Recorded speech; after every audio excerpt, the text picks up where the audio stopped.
Aming Panginoon, aming Ama, maraming salamat po muli sa inyo pong patuloy na pagsama sa amin sa pagkakataong ito, sa inyong kabutihan sa aming mga buhay. Tanggapin niyo po ang lahat ng aming mga pasasalamat at pagsamba.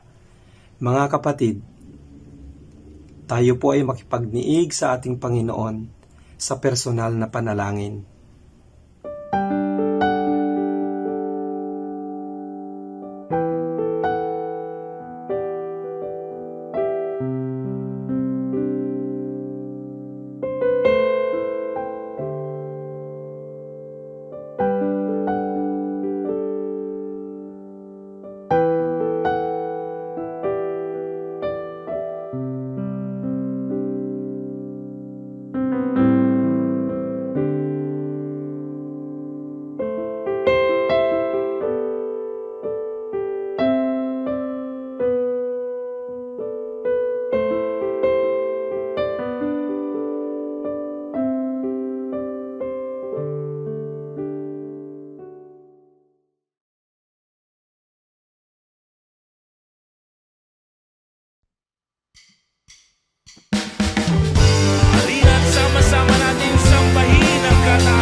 Papuri sa kataas-taasan Diyos.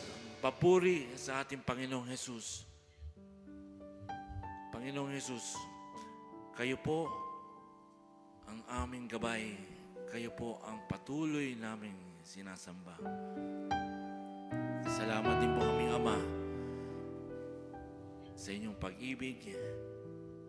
Salamat sa inyong anak na si Jesus, na walang kaparis, walang katulad. Hindi nagbabago noon, ngayon at kailanman. Patuloy po kaming nagpapasalamat, sumasamba at itinataas ang inyong pangalan.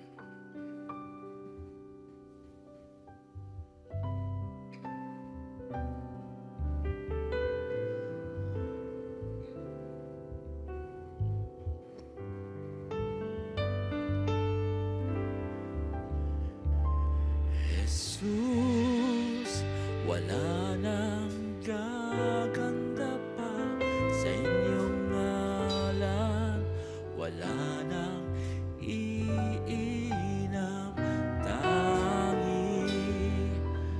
tanging pangalan dapat napapurihan. Jesus, wala nang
Jesus at the center of it all. From beginning to the end, it'll always be, it's always been you, Jesus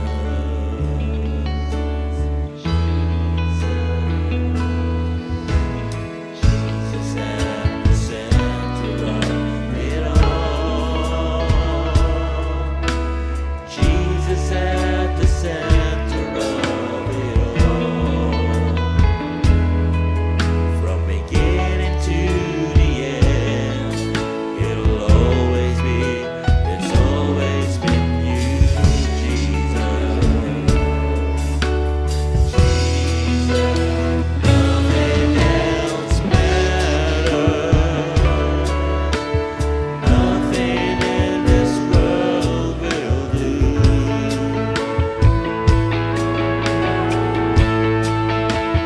Jesus at the center.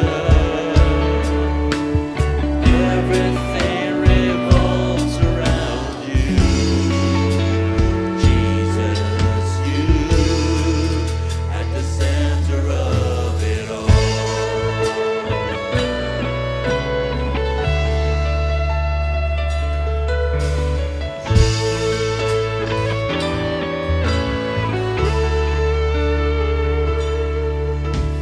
Jesus be the center of my life. Jesus be the center of my life. From beginning to the end, it'll always be, it's always been you, Jesus. Nothing else matters. Nothing in this world will do.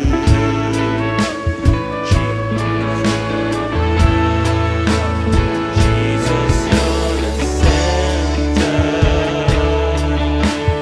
Everything revolves around you. Jesus, you. Nothing else matters. Nothing in this world will do.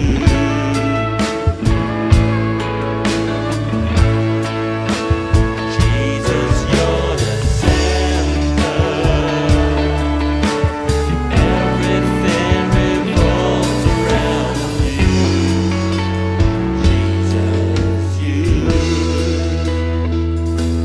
From my heart to the heavens, Jesus be the center.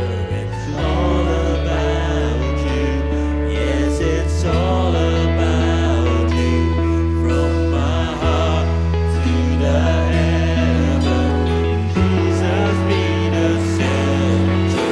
It's all about you. Yes, it's all about you. From my heart to the heavens, Jesus be the center. It's all about you. Yes, it's all about you. From my heart to the heavens, Jesus be the center.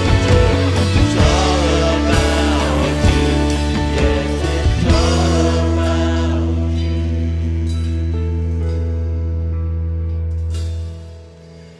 Jesus be the center of your church. Jesus be the center of your church. And every knee will bow, and every tongue shall confess you, Jesus. Jesus.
Ang atin pong munting mensahe sa araw na ito, pinamagatan nating Don't You Care?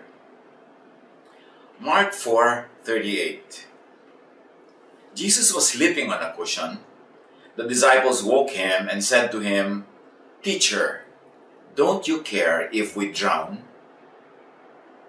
Yan ang napakadiretsong tanong nila sa Panginoon dahil may bagyo, malakas ang hangin, pumapasok na ang tubig sa kanilang sasakyang dagat, at si Jesus ay tulog na tulog. Kaya ginising nila, sabi nila, "Don't you care if we drown?"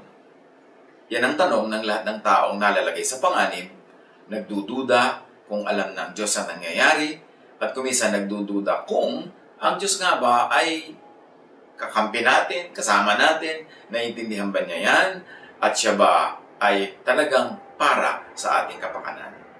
Don't you care? Isang tanong na maaaring magpaulit-ulit paminsan-minsan sa buhay ng mga tao.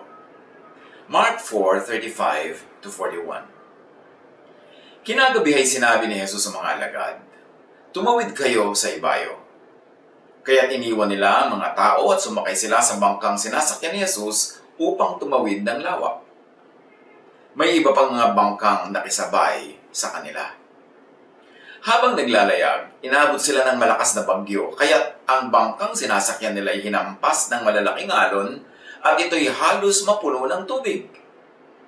Si Jesus ay natutulog noon sa may hulihan ng bangka, nakahilig sa isang unan. Ginising siya ng mga alagad at sinabi, "Guro, baliwala ba sa inyo kung mapahamak kami? Don't you care if we drown?" Bumangon si Jesus at sinaway ang hangin, "Tigil!" At sinabi sa lawa, "Tumahimik ka." Tumigil nga ang hangin at tumahimik ang lawa. Pagkatapos sinabi niya sa mga alagad, "Bakit kayo natatakot? Hanggang ngayon ba'y wala pa rin kayong pananampalataya?" Natakot sila ng labis at namangha. Sabi nila sa isa't isa, "Anong klaseng tao ito? Pati hangin at lawa ay sumusunod sa kanya." At nawa pagpalain tayo ng Panginoon ng maraming karunungan upang maarok natin ang lalim ng mga salita at maliwanagan tayo sa leksyon ito para sa ating buhay. Isa-isahin natin, balik-balikan. Mark 4:35. That day when evening came, he said to his disciples, "Let us go over to the other side." Malinaw ang sinabi ni Jesus. Us, let us go. Hindi kayo lang, hindi ako lang, magkakasama tayo. We're all in this together. Tulad ng imbitasyon niya sa atin sa pagtalakay sa ating buhay, sa sunod sa kanyang mga utos, sa pagdaan natin sa buhay na ito, kasama niya tayo at kasama tayo ng Espiritu ng Panginoon. Us, hindi siya lang, hindi yung mga disciples lang, magkakasama. At saan sila pupunta? Nilinaw ni Jesus, to the other side. So, ibig sabihin, natatapos yung journey na yon ng safe kasi makakarating sila sa other side. Hindi naman sinabi ni Jesus na let's go to the bottom of the lake. Or kayo pupunta sa bottom, ako to the other side. Sabi niya, let us go, we will go to the other side of the lake. So, ibig sabihin, mabubuo ang biyahe. That statement was a promise that the trip would be concluded very, very fruitfully. And the crossing, the travel, was Jesus' idea. It was His project. So, nakakatiyak tayo na mayroong pagpapala yun kahit may bagyong dumaan. So, here we see that Jesus invites, Jesus leads, and Jesus accompanies everybody else. Tulad na sinasabi niya lagi, "Come, follow me. I will never leave you. I will never forsake you." At magandang isipin din yung mga sinabi na ni Jesus sa mga panahong pinagdaraanan natin ngayon. Ang buhay natin, project ni Jesus. At tayo'y aakayin niya, gagabayan sa samahan hanggang makarating doon sa kabila. At sabi niya, "Come, follow me. I will never leave you. I will never forsake you." Kahit may bagyo, o iba-iba pang mga tumatawag ng ating pansin at kuminsan lumilikha ng takot. Mark 4:36. Leaving the crowd behind, they took him along just as he was in the boat. Ibig sabihin, nandun na siya sa boat, Niyaya niya yung mga kasamahan niya at marami pang mga ibang bangkang sumabay sa kanila sa paglalayag. There were also other boats with him. So, hindi lang sila ang nagbabiyahe. Huwag tayong masyadong exclusive. Maraming sumusunod kay Jesus, maraming nakikinig kay Jesus, maraming sumasabay, hindi lang dun sa bangka ng mga disciples. Marami pang iba. Marunong tayo dapat mag-share. At ang ating Panginoon, i-share natin sa iba. Huwag natin solohin. Dahil maraming gustong sumama sa Kanya. Mark 4:37, a furious squall came up, and the waves broke over the boat, so that it was nearly swamped. It was a traveler's worst nightmare. It was a grave threat to life and safety, because the boat was almost sinking. Napupuno ito ng tubig at umaapaw na halos sa dami ng tubig na pumasok dahil sasayaw-sayaw sa malalakas na alon itong kanilang sasakyang dagat. And the boat began to show signs of sinking. Of course, they were in the middle of that lake. There was no island, there was no land, walang hahawakan, tutungtungan o aasahan. The whole sea, which could be considered at that time to be their whole world, was under threat and was also very threatening. So naturally, there was fear, there was panic, and probably even regret na bakit ba nakasama-sama pa sila sa biyaheng ito. Kasi pag nakakaroon ng mga pangyayaring ganyan, nagkakaroon ng space yung panic, yung regret, sisihan, paninisi sa sarili, kung ano-ano pa. Pero lahat ng mga negative things na yan ay hindi galing sa Diyos. Hindi Diyos ang nagbibigay ng ganyang isipin sa mga tao. Mark 4:38, Jesus was in the stern, which means inside or in the covered part of the boat, sleeping on a cushion.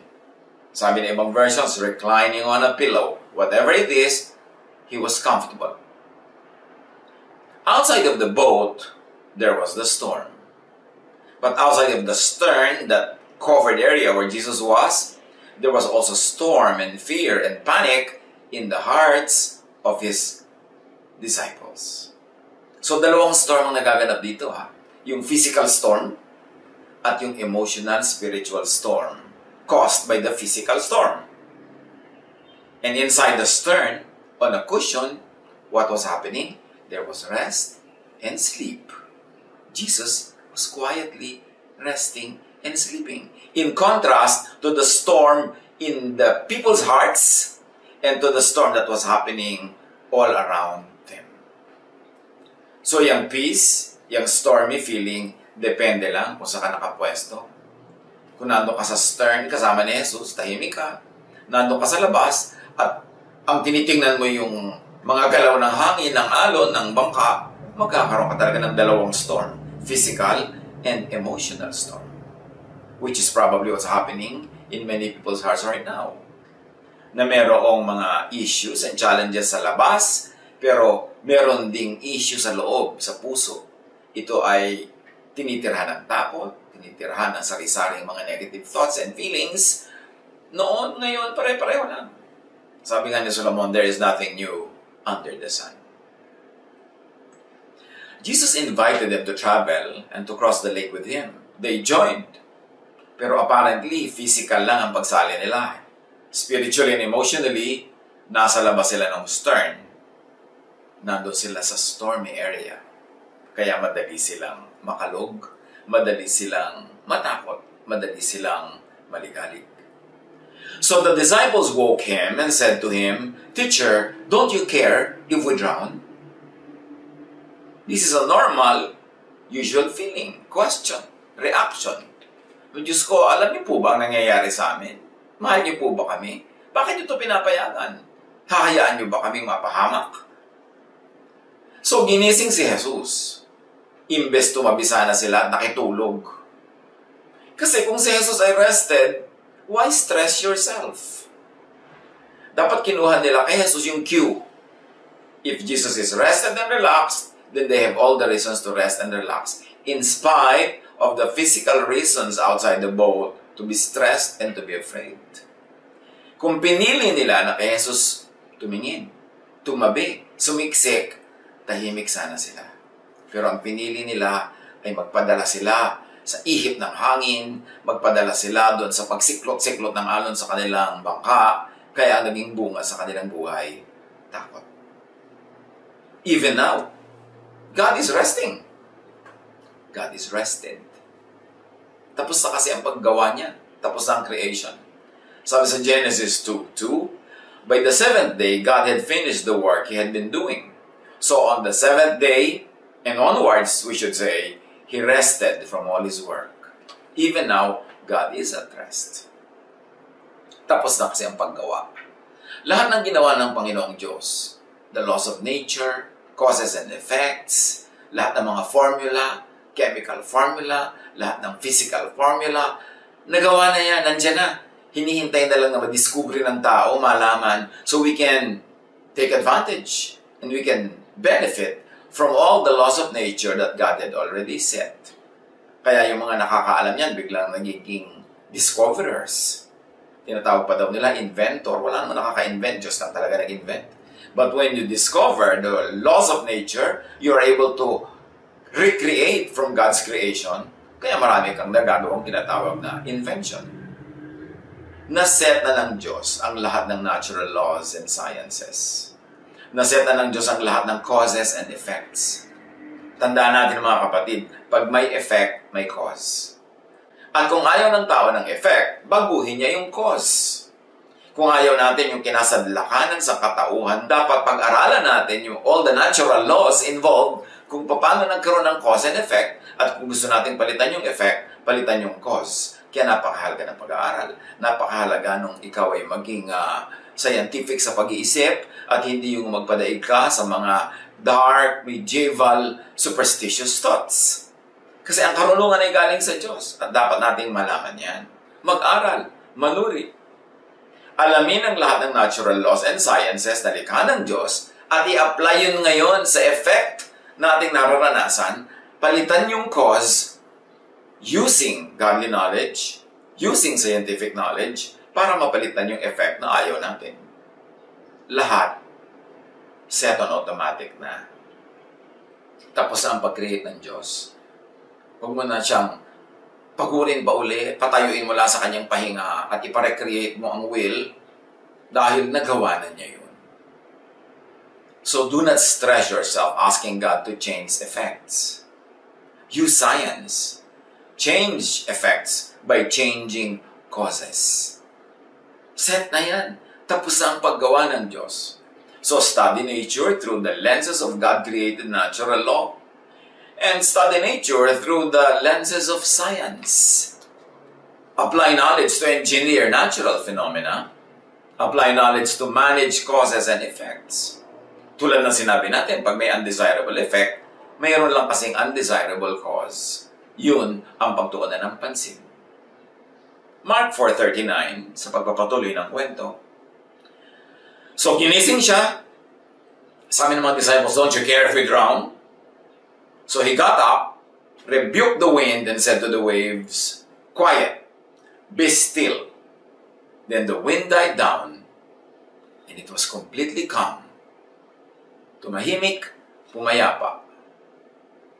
Pansinin natin kung anong ginawa ni Jesus nung may bagyo, nalagay sa panganib ang buhay ng mga disciples, or at least sa tingin nila, ginising siya, sabi niya, don't you care? Pagbangon niya, Jesus listened to the plea. Pinakinggan niya. Jesus rebuked the wind and the waves, not the disciples. Hindi inusig ni Jesus sa mga tao. Hindi isinisi ni Jesus sa mga tao ang bagyo. Hindi sinabi ni Jesus na may bagyo kasi galit sa inyo ang Diyos Ama. Hindi tumawag si Jesus ng repentance rally para tumigil ang bagyo. Hindi naman niya sinabi, kaya may bagyo kasi makasalanan kayo kasi galit sa inyo Diyos. Hindi dinagdagan ni Jesus ng guilt and more fear ang nerbiyos ng mga tao.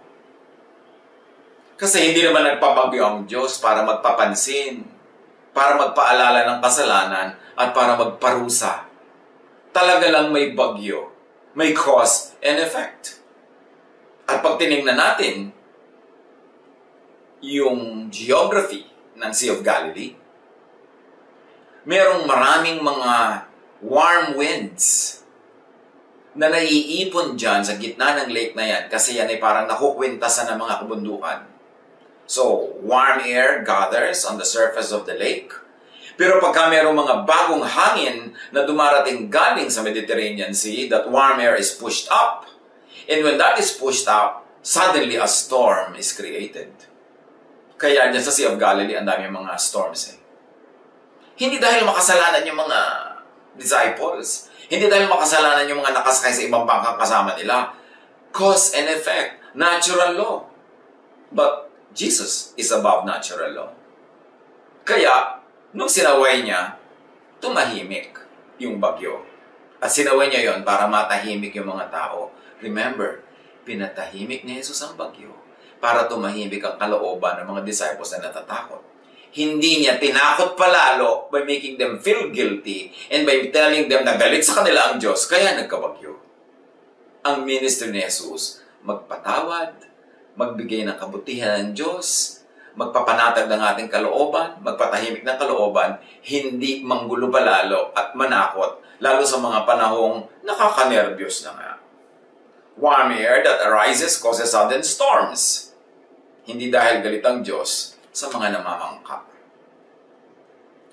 Isinugo si Jesus para maghatid ng mabuting balita, hindi ng masamang balita. Para maghatid ng kapatawaran, hindi ng pag-uusig at parusa. At para maghatid ng rest and peace, hindi RIP na rest in peace. Kaya siya good news. Kaya ang gospel is the good news. Pero napakadaling gamitin ng iba yan na pagka merong natural phenomena, ba-blackmailin nila ang mga tao into repentance, into making themselves responsible and guilty for it. Ang nangyayari tuloy, imbes makatulong, lalong nakakapagpanervyos. Dahil ngayon, hindi lang pala may natural phenomenon, galit pa ang Diyos, so nadodoble-doble ang alalahanin ng mga tao. Samantalang ang sabi lagi ng Diyos, comfort, comfort my people. Huwag niyo silang takutin. Huwag niyo silang bigyan ng dagdag pa na alalahanin sa mga inaalala na nila ngayon. Natural lang na may bagyo, may natural causes ang lahat. At hindi isinugo si Jesus para manakot at magpahirap, talaga lang may natural scientific causes and effects. Pero siyempre naman, talaga may mga pagkakasala ang tao, may mga pagkakamali, may mga pagkukulang na dapat ay personally nilang pag-isipan at ayusin, pero ang ipinakilala ni Jesus na Ama ay mabuti, mabait, at mapag-aruga. Hindi magagalitin, hindi mapaghiganti, hindi mapag-alboroto, hindi nagpapadala ng bagyo para lang magpapansin, hindi nagpapadala ng dilubyo para lang magdasal ang mga tao sa Kanya. Anong klaseng image ng Diyos ang ating ipapakita, ilalarawan kung ganung uri ng Diyos ang ipapakilala natin? Na nagkasakit ka kasi galit sa'yo ang Diyos. So magsisi ka para ka gumaling. Na merong taggutom kasi galit ang Diyos. Lagi na lang galit ang Diyos. Tuwing nagagalit na lang siya, ang dami-daming paparusahan, lahat ng dadamay. Ganun ba yun? O talaga lang may natural law? At para makinabang tayo doon, alamin mo how natural law operates and do what is natural, what is scientific and clinical para ma-solve ang challenge. Mahilig ang mga Pharisees and teachers of the law na mag-misrepresent sa Diyos bilang magagalitin at mapagiganti, bilang mapang-usig at malupit. Mahilig ang mga Pharisees na magpagilty at manakot. Kaya isinugo si Jesus to present and represent God correctly. John 1:14-18. The Word became a man and lived among us. We saw His divine greatness, the greatness that belongs to the only Son of the Father. The Word was full of grace and truth. And from Him we all received one blessing after another. No one has ever seen God. The only Son is the one who has shown us what God is like. At yun ay pinakita ni Jesus nung siya'y bumangon at pinatahimik niya ang bagyo. He was showing us what God is like. Nakikinig siya sa concern ng kanyang mga anak, valid or not valid, reasonable or not reasonable, na ang gusto ng Panginoong Ama natin, through Jesus, ay bigyan tayo ng kapayapaan, katahimikan, at katiwasayan. Hindi para tayo takutin ng takutin at i-blackmail into repentance na hindi mo naman alam kung anong kasalanan ba ang ginawa mo kung bakit nagkabagyo. Anong kasalanan nga ba ang ginawa mo kung bakit nagkaroon ng giyera, kung bakit nagkaroon ng mga tagutom? Naturally, meron talaga tayong mga pagkukulang na dapat ituwid. Pero hindi naman yung Diyos na, ay, may pagkukulang yung mga tao na ito, therefore paparusahan ko ang buong mundo. Ito ang maling pagpapakilala sa Diyos. Kaya pinadala si Jesus para ipakilala ang Diyos sa tamang paraan. Hindi tayo dapat laging natatakot sa Diyos. Ama natin siya, mahal niya tayo. Dapat tayong lumalapit at nakita nyo, lumapit yung mga natatakot. Tinanggal lang kanilang takot. Mark 4:40. He said to his disciples, "Why are you so afraid? Do you still have no faith?" Na pwede rin natin sabihin sa ating sarili, sa isa't isa, na may Diyos. Alam niya ang nangyayari. Okay, hilingin natin. Ay, natatakot kami sa bagyo. Ayaw na namin ng bagyo. Hilingin natin. And then hintayin natin kung ano ang gagawin ni Jesus. Just a question, a reminder to exercise faith that leads to peace of mind. Yun ang sinabi ni Jesus, why are you so afraid? Mark 4:41. They were terrified and asked each other, "Who is this? Even the wind and the waves obey him." Kita nyo, mahilig talaga matakot ang tao, takutin ang sarili at isa't isa. Sinabi na nga ni Jesus, why are you afraid? Tapos pinatahimik na yung bagyo, ang effect pa rin sa kanila, natakot na naman sila ngayon. And this time kay Jesus, sino siya? Bakit kahit bagyo, kaya niyang payapain? Yes, any wind and wave, obey Jesus. Yun dapat ang lesson na tandaan natin. Any and all causes of disease, follow Jesus. Pero huwag daanin sa superstitious rituals. Huwag daanin sa over-spiritualized methods. Hindi ba pwedeng science muna? Hindi ba pwedeng laboratory muna? Hindi ba pwedeng medicine muna? Hindi ba pwedeng natural law muna bago natin sisihin ang humanidad, bago natin pagiltihin, bago natin paratangan at usigin? Daanin sa God-designed natural law. Daanin sa science. Science could be God's contemporary prophet. So anong pwedeng gawin kung gagawin natin a clinical, a biological, a scientific approach, which is God-designed kasi part na ng law of nature na natapos na niyang gawin after the 6th day. Be clinically hygienic, mga kapatid. Huwag kang pray ng pray na paalisin ng Diyos ang sakit, pero sa laula tayo, marumi tayo, kailangan be clinically hygienic. Be physically strong, be infection resistant. Para yung mga lilipad-lipad na mga mikrobyo dyan, pag dumating sa'yo, talsik kasi malakas ang iyong katawan. Be as immune as possible, with good sleep, with rest, as much as our life and lifestyle will allow. And be as much as possible, be well-nourished, and protect your physical health. Follow scientific, clinical protocols. Protect, preserve, and nurture nature. Kasi lahat ng mga imbalances na nangyayari sa ating paligid ngayon, sa sobrang pagkalbo ng mga gubat, pagdudumi natin ng mga ilog at mga dagat at ng hangin, nakikreate yung atmosphere where this kind of diseases can spread very, very easily. Yung mga sobrang siksikan ng mga cities, madali tuloy na magkahawa-hawahan. Yung disparity in the distribution of the wealth of the planet, kaya napakaraming sobrang mga mahihirap, ang dali-dali tuloy dapuan ng sakit.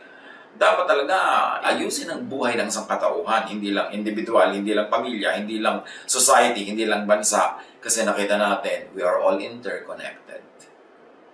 Kaya magmahalan tayo, tulungan natin ang isa't isa. Kasi ang magaganap sa kapwa natin doon sa kabilang continent, nakaka-apekto rin sa atin. Magandang reminder that we are all one as humanity. Cause and effect. So ask Jesus, let Jesus calm the storm. Outside our immediate boat, in the world. Ask Jesus to calm the storm and the water on board, filling our boat, causing a sinking feeling. But most importantly, ask Jesus, let Jesus calm the storm inside your heart and your mind. If your heart and mind is the kingdom of God, if God rules there, the peace of God rules your heart, you hold fast to the promises of God, and you are very aware of God's track record of loving through Jesus, then, no matter what storm can brew outside, you will have peace inside your heart because your heart is the kingdom of God. Yun ang ating alagaan na si Jesus ang lagi ng sentro ng ating focus, ang kanyang mga pangako, ang kanyang mga salita. Hindi doon tayo nakatitig sa bawat galaw ng alon, sa bawat galaw ng tubig na tinatangay ng hangin, hindi sa bawat ihip ng hangin, kundi kay Jesus na nandun sa loob ng stern, nasa kutsyon, nagpapahinga, natutulog. Hindi lang yun dahil siya antukin o siya pagod. Pinapakita niya sa atin how to deal with the storms in our life.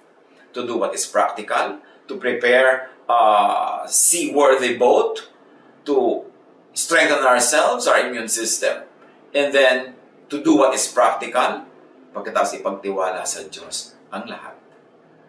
To rest in spite of the storm because Jesus rules our hearts. Spiritually, emotionally, enter the stern where Jesus is. Kung nasan siya, doon tayo magsiksik. Lay on the cushion where Jesus rests and offers rest. Enter Jesus' peace.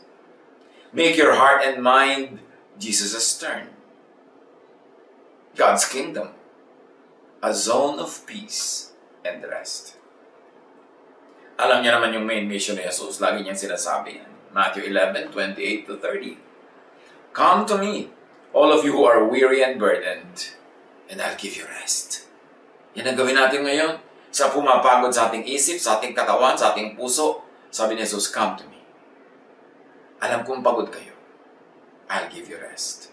Take my yoke upon you and learn from me, for I am gentle and humble in heart, and you will find rest for your souls. So kita nyo, pahinga ng spirito, pahinga ng damdamin, ng puso, yun ang gusto ni Jesus. Yun ang pag-aralan natin, ipahinga yung ating loob, magtiwala. For my yoke is easy, and my burden is light. Do not fill your heart with fear. Do not fill your heart with what causes fear. Fill your heart and mind with faith and all good things that come from God. Sabi sa Hebrews 12:2, fixing our eyes on Jesus, not on the storm. Hindi sa kung ano-ano pa man, kundi kay Jesus. Sa Luke 8:49-50, may isang batang namatay, inilapit ang tatay niya kay Jesus para gamutin.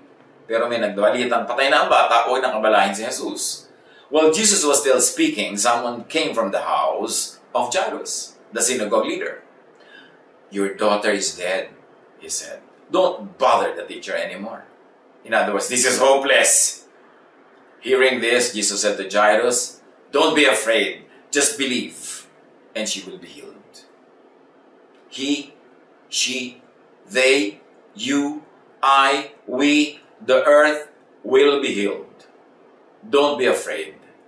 Just believe.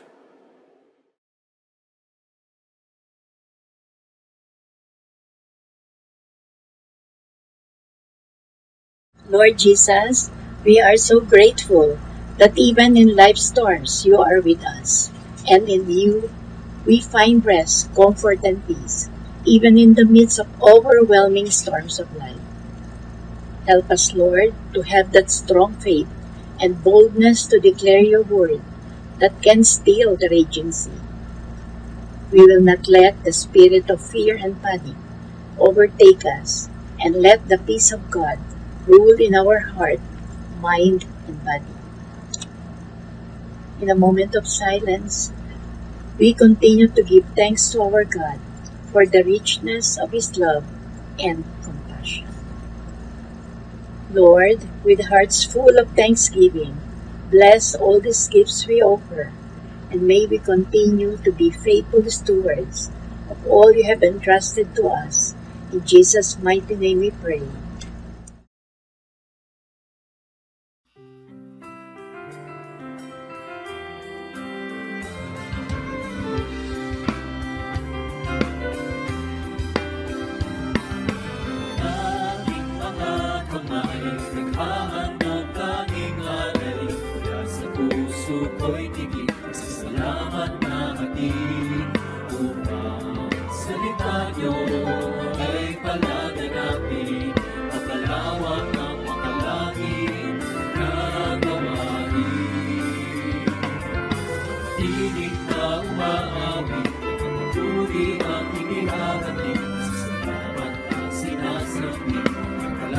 walang pag-ibig. Upang sayang ibinabalik ang biyayang galing sa langit. Tunay at mayaman ang inyong pag-ibig. Ang aming alay, O Diyos, ay tanggapin. Handog na pinakamainam ang aming dadalhin. Lahat ng ito'y sa inyo tinanggalin. Manalaan tungo sa inyong gawain. Aming alay, O Diyos, ay tanggapin. Handog na pinakamainam ang aming dadalhin. Lahat ng ito'y sa inyo tinanggalin. Nakalaman tungo sa inyong gawain.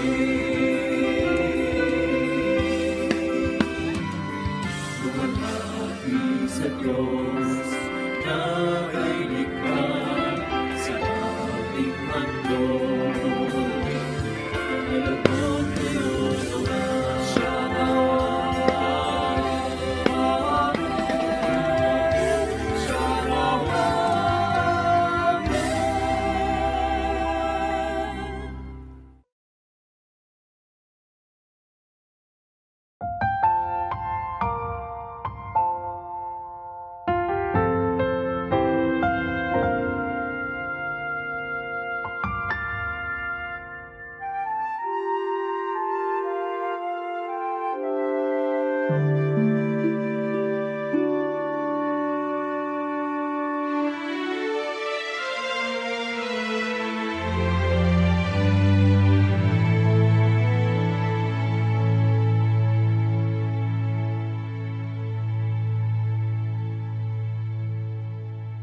I thought I did what's right. I thought I had the answers. I thought I chose the surest road, but that road brought me here. So I put up a fight and told you how to help me. Now just when I have given up, the truth is coming clear. You know better than I. You know the way.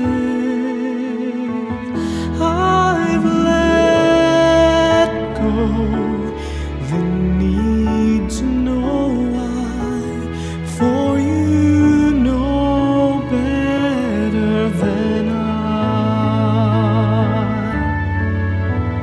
If this has been a test, I cannot see the reason, but maybe knowing I don't know is part of getting through. I try to do what's best, and faith has made it easy to see the best thing I can do is put my trust in you, for you know better than I. You know the way. I've let go the need to know why, for you know better than I saw a cloud and thought it was a sky. I saw a bird and thought that I could follow, but it was you who taught that bird to fly. If I let you reach me, will you teach me? For you know better than I. You know the way.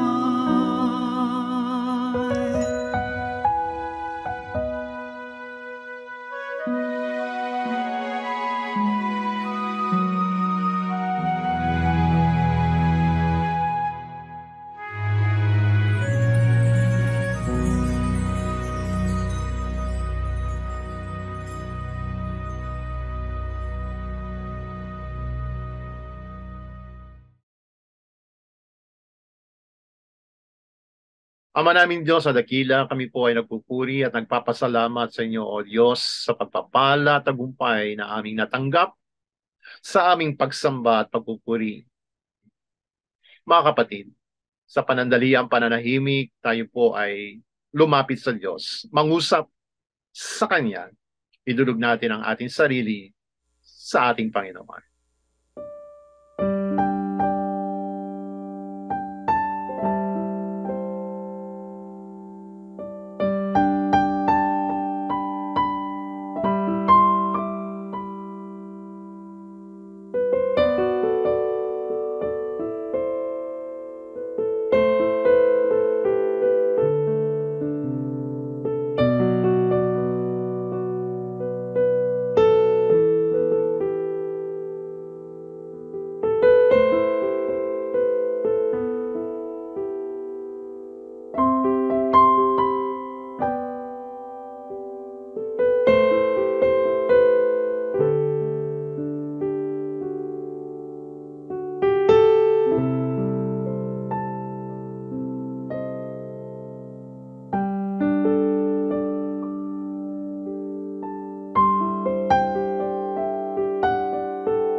Nawa ang kapangyarihan ng ating Panginoong Yesus ang ating tanggapin at maranasan, magbigay sa atin ng kalakasan, ng pag-asa, ng galak, ng sigla, ng kapayapaan at kapahingahan. Tanggapin ninyo ang nag-uumapaw na pagpapala ng ating Diyos Ama, ang dakilang pag-ibig ng ating Panginoong Yesus, at ang pagtuturo at gabay ng banal na Espiritu. Sa pangalan ni Jesus.